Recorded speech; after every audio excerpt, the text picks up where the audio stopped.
Hello friends, JVC academy by Rahul Srivastava YouTube channel पर आपका स्वागत करते हैं। क्या आपने कभी सोचा है कि एक तेजी से चलती ट्रेन में, एक बैट्समैन के मारे हुए सिक्सर में और एक सिंपल सी लिफ्ट राइड में आखिर कॉमन क्या है? ये सभी मोशन के एग्जांपल्स हैं, लेकिन हर एक मोशन एक जैसा नहीं होता है। फिजिक्स इसे अलग अलग टाइप्स में डिवाइड करती है और आज हम इसके दो सबसे इंपॉर्टेंट टाइप्स को मास्टर करने वाले हैं, 1D और 2D मोशन।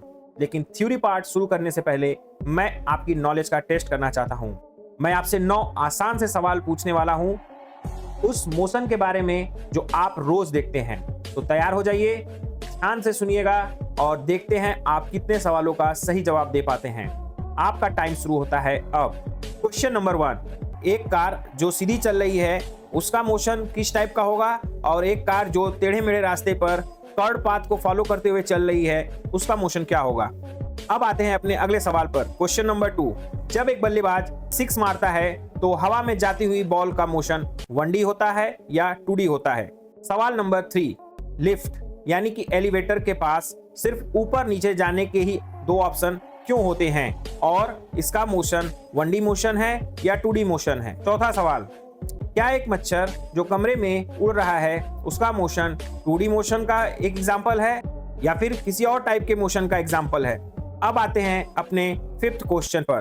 सोचिए, एक ट्रेन एक सीधे ट्रैक पर चल रही है और एक ट्रेन एक घुमावदार ट्रैक पर चल रही है। क्या इसका मोशन 1D होगा या 2D होगा। अब आते हैं अपने 6th क्वेश्चन पर। फुटबॉल के मैदान पर हर एक प्लेयर की पोजीशन बताने के लिए आपको कितनी इंफॉर्मेशन की जरूरत पड़ेगी और इनका मोशन 1D मोशन है या 2D मोशन है। अब आते हैं अपने 7th क्वेश्चन पर। जब बारिश की बूंदें सीधे नीचे गिरती हैं तो वो 1D मोशन होता है, लेकिन अगर हवा चलने लगे तो उनका मोशन क्या बन जाता है, 1D ही रहेगा या 2D बन जाता है। और अब आते हैं अपने लास्ट क्वेश्चन पे कि जब आप अपने घर से चल के स्कूल की तरफ जाते हो तो उस समय आपके मोशन को 1D मोशन कहा जाएगा या 2D मोशन कहा जाएगा। तो आज के ये 9 सवाल आपके सामने हाजिर हैं। आपको इनमें से कितने जवाब पहले से पता थे, अपने आंसर नीचे कमेंट में जरूर लिखिएगा। और मुझे पूरा विश्वास है कि आप इस वीडियो के खत्म होने पे आप इन हर एक सवाल का जवाब आप अपने से दे जाओगे। अब आते हैं अपने थ्योरी पार्ट पर। तो चलिए 1D और 2D मोशन के बीच के डिफरेंस को एक एक करके पॉइंट बाय पॉइंट समझते हैं। एक तरफ जैसा आप स्क्रीन पे देख सकते हो 1D मोशन और दूसरी तरफ 2D मोशन है। इनके कुछ फीचर्स को हम डिटेल में देखते हैं जिससे हमें 1D मोशन और 2D मोशन में क्या डिफरेंस है वो पूरा क्लियर हो जाएगा। पहले हम इसके डिफिनीशन पे आते हैं। 1D मोशन में हम देख सकते हैं लिखा है motion constant to a single path where the object can only move forward और बैकवर्ड।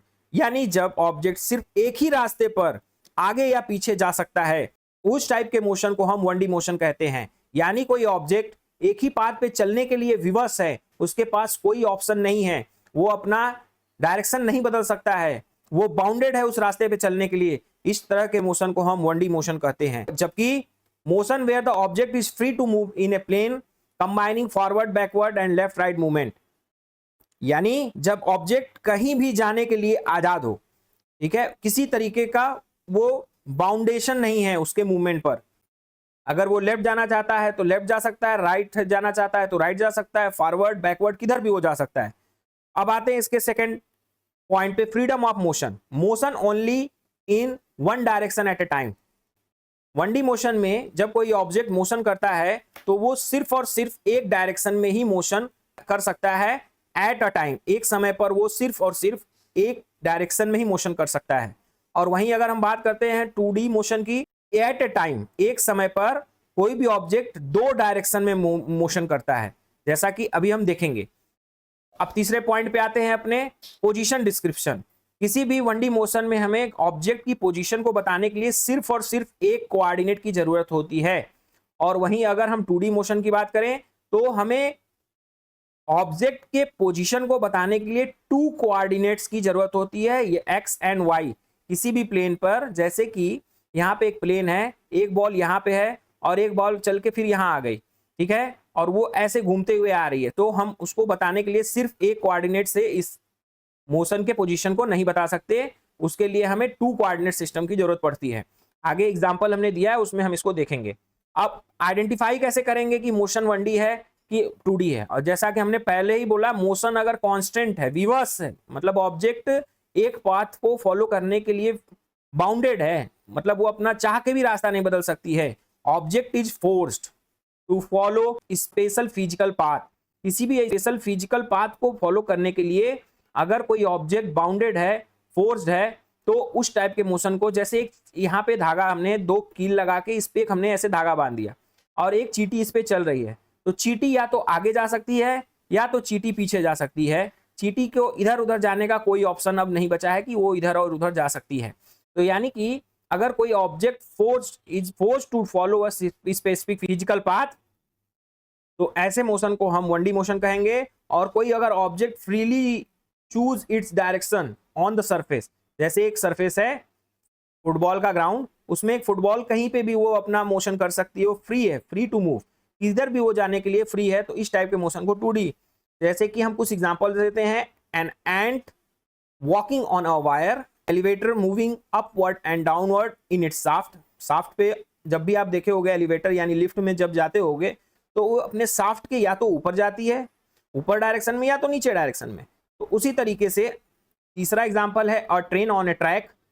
ट्रैक पे जब कोई ट्रेन चलती है तो वो उस पाथ पे चलने के लिए बाउंडेड है, वो चाह के भी अपना रास्ता नहीं बदल सकती। ऐसा नहीं है कि चाहे कि दाएं चले जाएं उतर के ट्रेन से, तो फिर गड़बड़ हो जाएगा। इसी तरीके से अब बात करते हैं 2D मोशन के कुछ एग्जांपल के। A player running on A football field, जब कोई एक प्लेयर फुटबॉल फील्ड में दौड़ता है अपने फुटबॉल के साथ, तो वो फ्री होता है कहीं भी मोशन करने के लिए।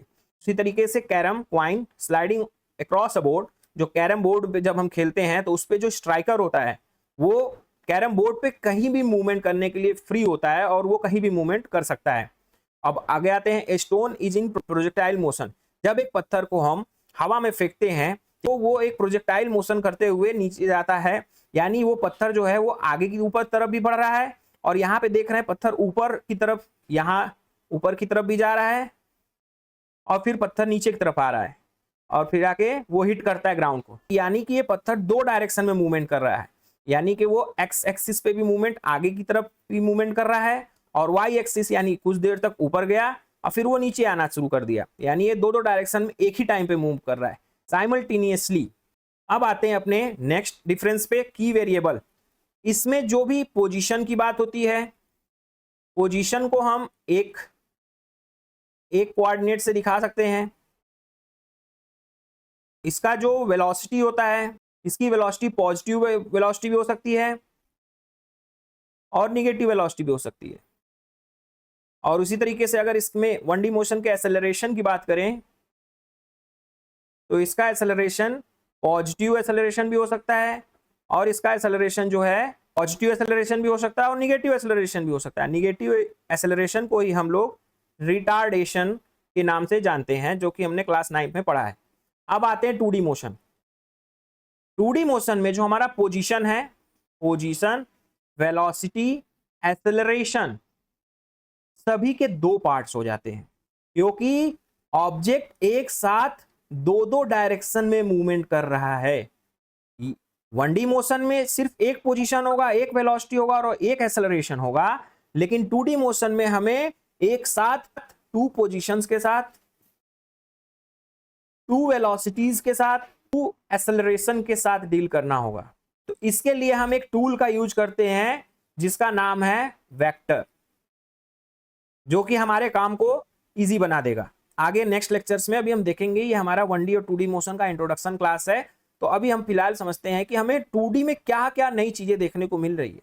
तो हमने देखा कि 1D मोशन में हमें एक पोजीशन, एक वेलोसिटी और एक एक्सेलरेशन के साथ डील करना है। वहीं हमें 2D मोशन में पोजीशन को डिस्क्राइब करने के लिए 2 पॉइंट्स की जरूरत पड़ेगी, point X and point Y. अब आते हैं वेलोसिटी पे। यहां पे हमें 2 वेलोसिटी के साथ, 2 पोजीशन है, तो 2 वेलोसिटी के साथ भी डील करना होगा, हॉरिजॉन्टल वेलोसिटी और वर्टिकल वेलोसिटी। और उसी तरीके से अगर हमें एक्सेलरेशन की बात करें तो 2 एक्सेलरेशन के साथ भी डील करना होगा, हॉरिजॉन्टल एक्सेलरेशन और वर्टिकल एक्सेलरेशन। ठीक है, अब आते हैं अपने लास्ट डिफरेंस पे। जैसा कि हमने देखा था अपने 9th क्लास में, इक्वेशन ऑफ मोशन में 3 इक्वेशन ऑफ मोशन हमने देखा था, v equal to u plus a t, s equal to u t plus half a t square, v square equal to u square plus 2as। तो यहाँ पे हमें horizontal components के साथ भी ये तीन इक्वेशंस को अप्लाई करना पड़ेगा और वर्टिकल कंपोनेंट के साथ भी इन तीन इक्वेशन को अप्लाई करना पड़ेगा। मतलब 2D मोशन का जो कैलकुलेशन है वो 1D मोशन के कंपैरिजन में काफी कॉम्प्लिकेटेड है, और उसी कॉम्प्लिकेशन को कम करने का काम हमारा वेक्टर करता है, जो कि हम इसको डिटेल में देखेंगे वेक्टर टूल को यूज कैसे करते हैं। चलिए एक एग्जांपल लेते हैं, फिर हमें जो 2D का जो कंसेप्ट है कि आखिर ये जो हम 2 पोजीशन, 2 वेलोसिटी और 2 एक्सेलरेशन की बात कर रहे हैं वो क्या है। यहां पे देख सकते हो कि आप एक बच्चा है जो कि क्रिकेट खेल रहा है और उसने एक 6 मारा है। 6 मारने पे जो बॉल का जो इनिशियल पोजीशन था वो 0-0 था। 0-0 का मतलब एक्स पे बॉल, जो ये बच्चा जहां खड़ा है उस मान लीजिए उसको हम उस पोजीशन को 0-0 मान लेते हैं, ठीक है। यानी एक्स पे जो उस बॉल का पोजीशन है वो भी 0, और जो वाई पे उस बॉल का पोजीशन है वो भी 0 है। और जब ये बच्चा उस बॉल को हिट करता है तो वो कुछ इस तरीके से कर्ड पाथ में होते हुए बॉल आगे की तरफ बढ़ती है, ठीक है। और वो देख सकते हैं यहाँ पे कि इसका पोजीशन, ये बॉल आगे की तरफ बढ़ रही है, आगे की तरफ बढ़ रही है। और एक और चीज हमें देखने को यहां मिल रहा है कि बॉल यहां पे ऊपर जा रही है, मतलब इसका हॉरिजेंटल डिस्प्लेसमेंट तो हो ही रहा है, बॉल अपना पोजीशन चेंज कर ही रही है बॉल, और वर्टिकल डिस्प्लेसमेंट भी हमें देखने को मिल रहा है कि बॉल ऊपर ही जाती जा रही है, और एक पॉइंट के बाद बॉल अब नीचे की तरफ भी आ रही है, और फिर आके ये बॉल जमीन को हिट करती है। तो यहां पे बॉल सिर्फ एक ही डायरेक्शन में नहीं जा रही है, बॉल का डायरेक्शन सिर्फ आगे की तरफ ही नहीं है, बॉल का डायरेक्शन हम वर्टिकल डायरेक्शन में भी बॉल मूव कर रही है, ये भी देखने को मिल रहा है। तो जब भी कोई ऑब्जेक्ट एक साथ दो दो डायरेक्शन में, यानी कि अगर हम इक्वल टू 1 सेकेंड लें तो 1 सेकेंड में हमें देखने को यह मिल रहा है कि बॉल आगे तो जा ही रही है, साथ में बॉल का जो मोशन है वो ऊपर की तरफ भी हो रहा है। और अगर हम बात करें t इक्वल टू 5 सेकेंड पे, तो ये देखने को मिल रहा है 5 सेकेंड पे भी बॉल आगे तो जा ही रही है, साथ में बॉल नीचे की तरफ आ रही है। मतलब ये है कि एक साथ अगर हमें दो दो डायरेक्शन में एक ही टाइम पे हमें किसी भी ऑब्जेक्ट का मूवमेंट दो दो डायरेक्शन में देखने को मिलता है, तो उस टाइप के मूवमेंट को ही हम 2D मोशन का नाम देते हैं, 2 डायमेंशनल मोशन। अब आप यहां पे देख सकते हो कि बॉल का जो इनिशियल पोजीशन एक्स पे था वो 0 था, वाई पे जो था वो 0 था, लेकिन कुछ समय के बाद जो इसका पोजीशन बी पॉइंट पे अगर हम देखें तो बी पॉइंट पे जो इसका पोजीशन है एक्स का वो 2 हो गया, और वाई का भी जो है वो 2 हो गया।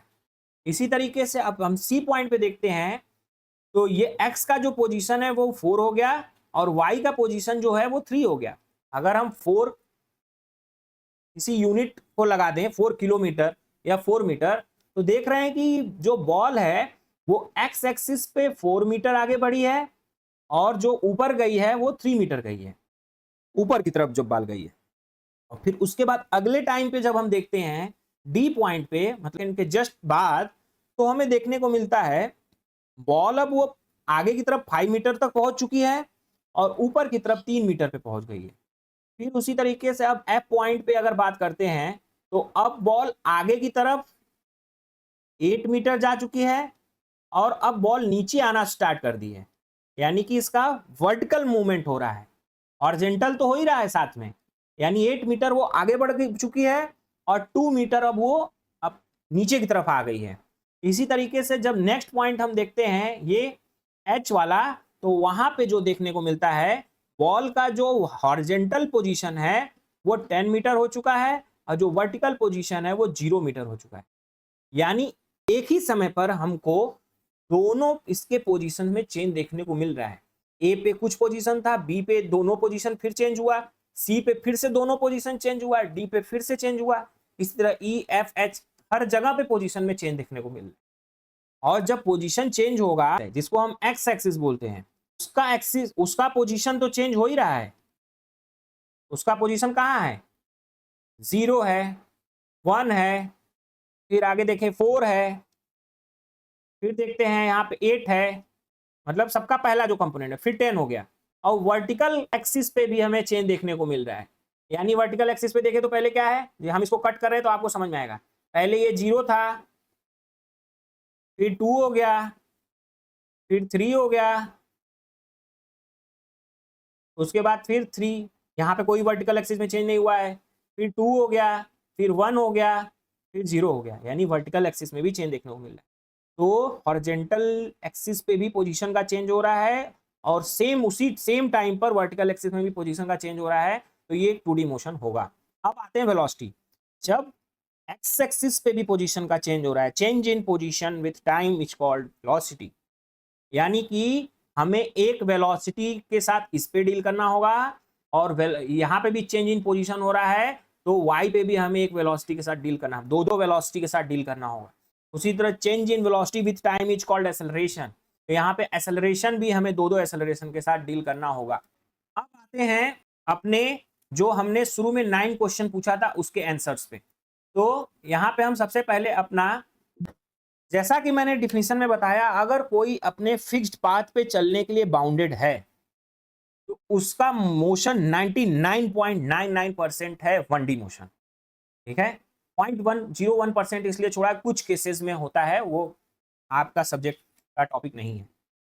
तो यहाँ पे अगर कोई गाड़ी या कोई व्हीकल किसी स्ट्रेट पाथ पे चल रही है तो भी उसका 1D मोशन है, और किसी कर्व पाथ पे चल रही है, क्योंकि इसका जो पाथ है वो फिक्स्ड है, वो अपने पाथ को छोड़ के कभी लेफ्ट या राइट नहीं जा सकती है, उसका डेस्टिनेशन बदल जाएगा, वो कहीं और पहुंच जाएगा। यानी कि आप अपने घर से निकले हो और मान लो आपको जाना है केरल, तो आप एक फिक्स्ड पाथ के ही अलोंग जाओगे ना, कि अपना रास्ता बनाओगे और फिर उसके थ्रू खेत में कूद के कहीं और, पता चला कहीं और पहुंच गया। तो भले ही पाथ कर्व हो, कर्वेचर हो, पाथ में लेफ्ट मुड़ा हो, राइट मुड़ा हो, इससे मैटर नहीं करता है। इस रोड ने आपका जो मोशन है उसको बांध के रख दिया है, आप इसको छोड़ के हट ही नहीं सकते। भले ही आप अपने रास्ते पे ऐसे ऐसे घूमते हुए चलोगे लेकिन जाओगे वहीं। तो ये हो गया, ये दोनों यहाँ पे, ये स्ट्रेट पाथ पे भी चलेंगे तो 1D मोशन, और ऐसे कर्व पाथ पे भी चल रहे हैं तो ये भी 1D मोशन था। अब आते हैं दूसरे पे।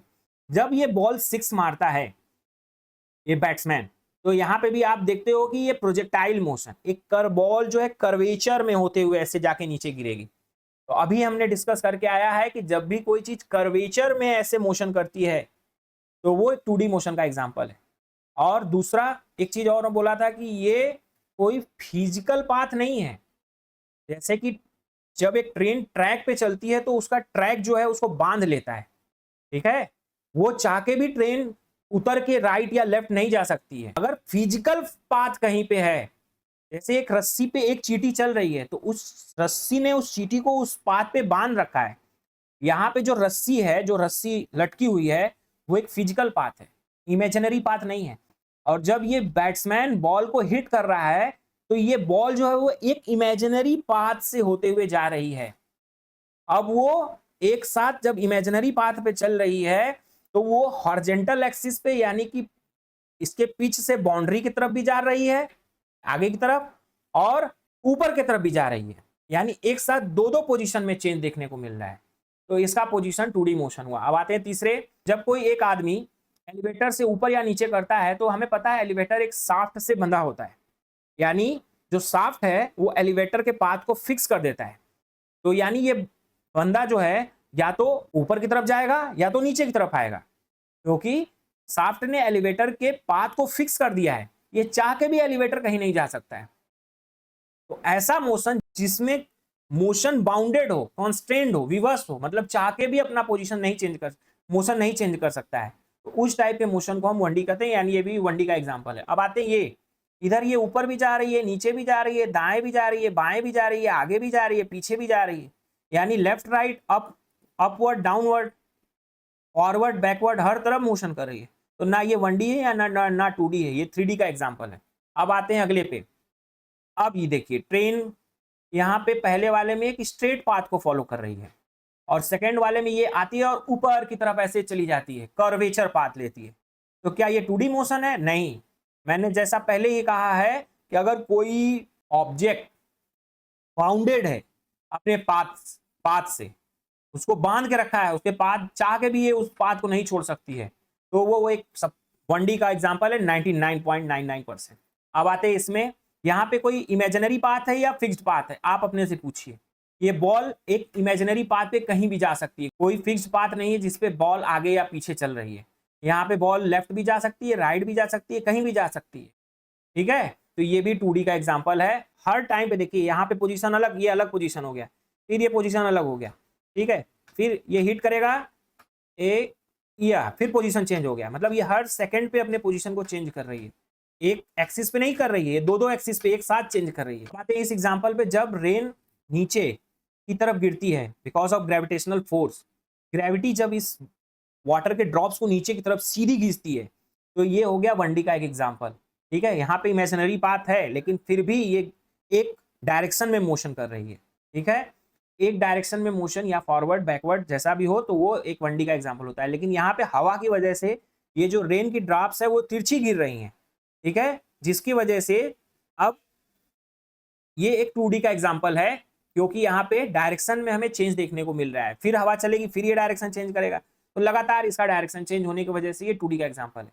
ये स्ट्राइकर का एग्जांपल, ये जो स्ट्राइकर है जब ये हिट करता है तो ये फ्री है, फ्रीली मूव करता है, ऐसा नहीं है यहाँ पे पाथ फिक्स्ड है, उसी के अलॉन्ग या स्ट्राइकर आगे या पीछे जाएगा। तो ये भी बेस्ट एग्जांपल है 2D का। और लास्ट में जब हम अपने स्कूल की तरफ जाते हैं अपने घर से निकल कर, तो हमारी मम्मी हमारा कान पकड़ के और बहुत प्यार से बोलती है, बेटा सीधे स्कूल जाइयो, इधर उधर ना जाइयो, ठीक है। तो आपकी माँ वहाँ पे आपको फिक्स कर देती है आपका पाथ, कि ये आपका घर है और जब भी आप जाओगे तो स्कूल की तरफ ही जाओगे, और जब आओगे तो स्कूल से घर ही आओगे। तो भले ही आप घूम फिर के अपने दोस्त के साथ थोड़ा मटर गश्ती करके या कुछ खा पी के आओ, लेकिन आपका फाइनल डेस्टिनेशन और जो स्टार्ट पॉइंट है वो फिक्स है। तो ये भी एक 1D का एग्जांपल है। आई होप कि इस क्विज और detail point by point explanation से आपका 1D और 2D मोशन का कंसेप्ट बिल्कुल क्रिस्टल क्लियर हो गया होगा। अगर आपको वीडियो पसंद आई हो तो लाइक करना ना भूलें, दोस्तों के साथ शेयर करें, और ऐसे इंटरेस्टिंग साइंस वीडियो के लिए देवसी academy by Rahul Shrivastava channel को सब्सक्राइब जरूर करें। मिलते हैं अगले वीडियो में, तब तक के लिए जय हिंद, जय भारत, मस्त रहें, स्वस्थ रहें।